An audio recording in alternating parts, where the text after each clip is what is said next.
Well, since I have to change the way I introduce my videos because of a certain someone or two or three, Phone, Kembe, and Sonic and Faggot for Life, I'm going to make an intro video soon. So check out that. That should be dope. I'm going to put a lot of work into that.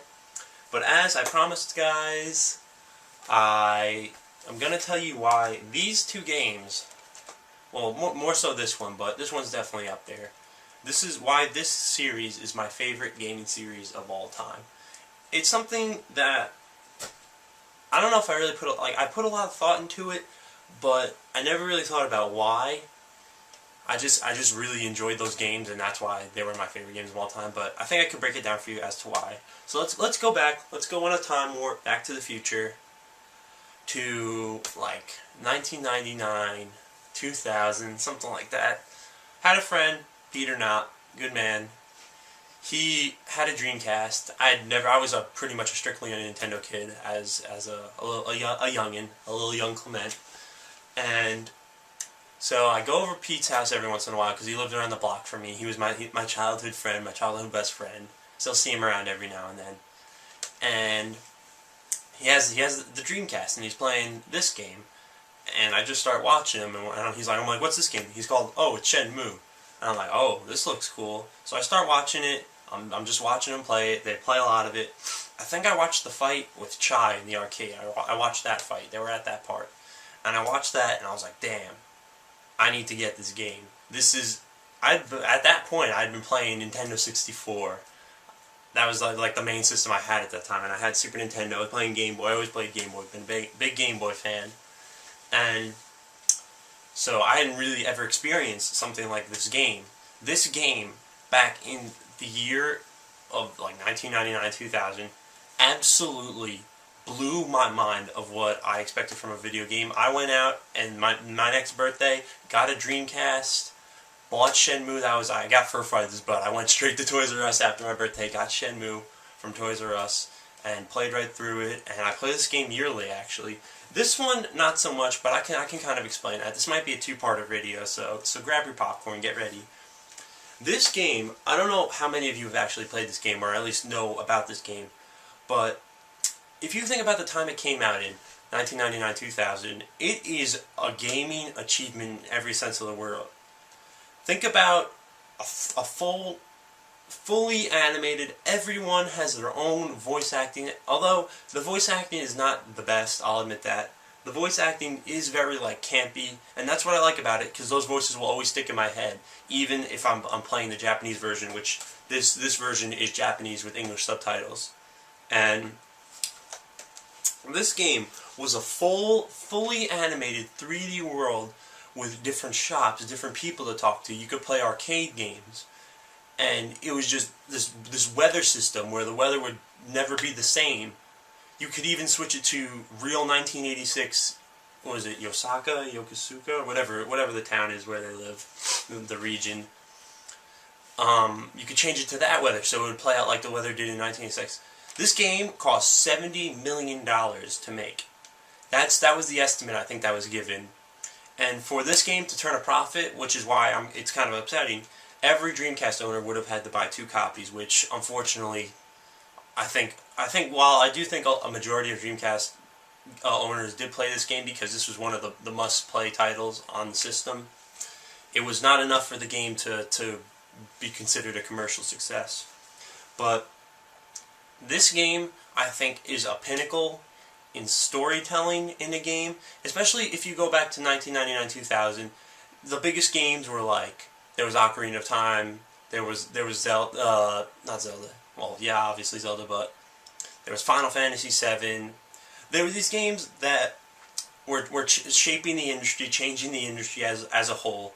And I think this game definitely put a part into it, because it was a game where it was really in its own genre. I could really not just put it into one genre. I think the genre that Yu Suzuki, the creator, came up with was called the FREE system. It was like full real eyes entertainment, I think it was, because you would play from the eyes of Ryo Hazuki, the protagonist, and you could go around, and if you didn't want to do anything that day, in terms of like progressing the story, you could just go to the arcade and play full arcade ports of games such as, what was it, Outrunner. There was Space Harrier.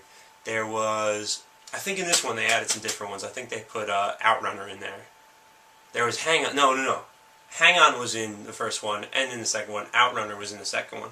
Sorry, just screwed that up a little bit. You could go and spend money on capsule toys and try to collect all the capsule toys.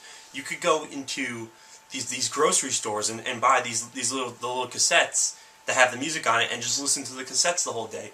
You could win Sega Saturn games, and play those Sega Saturn games in an actual Sega Saturn system in the Hazuki household. Although the Sega Saturn wasn't out in 1986, but we tend to overlook that as Shenmue fans. And this game has the most detail I think I've seen in a game, even up until like Metal Gear Solid 2, I think, which was the major one where it matched what this game did. Their mouths moved realistically.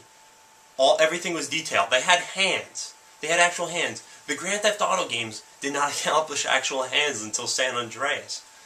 The music, the composition work in this game is phenomenal. This soundtrack will live in my memory until the next great game that potentially could knock this off its pedestal. I don't know, I'm not ruling out that possibility. But it's an experience, and that's what I like most about this game, is that it's an experience, and you really can't say you've played anything else like it. Which, honestly, to this day, there are games that I can see that draw from that game, such as Yakuza, which is another one of my favorite gaming series. It draws from it, but where Yakuza fails in terms of, I think Yakuza is too mission driven. I think you go from one point to another. The game tells you where to go every single time. This game, you have to find your own way, and there's different ways of doing certain things.